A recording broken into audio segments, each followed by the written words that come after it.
वो लड़का जिसने मायूसी को उम्मीद में बदल दिया। जे होप का असली नाम जोंग हो सुक है। वो 1994 में जनूबी कोरिया के शहर ग्वांगजू में पैदा हुए। बचपन से ही उन्हें डांस का बहुत शौक था। स्कूल के ज़माने में वो डांस मुकाबले जीता करते थे और लोग उन्हें उम्मीद की करण कहते थे। इसीलिए बाद में उन्होंने अपना स्टेज नाम जे होप रखा। 2010 में वो बिग हिट एंटरटेनमेंट में ट्रेनी बने। ट्रेनिंग के दिन बहुत मुश्किल थे। रात रात भर प्रैक्टिस, कम सोना और घर से दूर रहना। बहुत बार दिल टूटा, लेकिन उन्होंने हिम्मत नहीं हारी। 2013 में बीटीएस के साथ डेब्यू किया। शुरू में लोग बीटीएस को संजीदा नहीं लेते थे। सब मजाक उड़ाते थे कि ये ग्रुप कुछ नहीं कर पाएगा। लेकिन जे होप और बाकी मेंबर्स ने दिन रात मेहनत की। आज जे होप बीटीएस के मेन डांसर और रैपर हैं।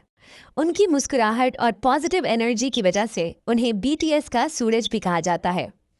उन्होंने अपने सोलो गाने भी रिलीज किए, जैसे चिकन नूडल सूप और जेक इन द बॉक्स, जो पूरी दुनिया में हिट हुए। जे होप की कहानी हमें ये सिखाती है कि अगर दिल में सच्चा जज्बा हो और मेहनत जारी रहे तो एक दिन दुनिया तुम्हारी काबिलियत मानेगे।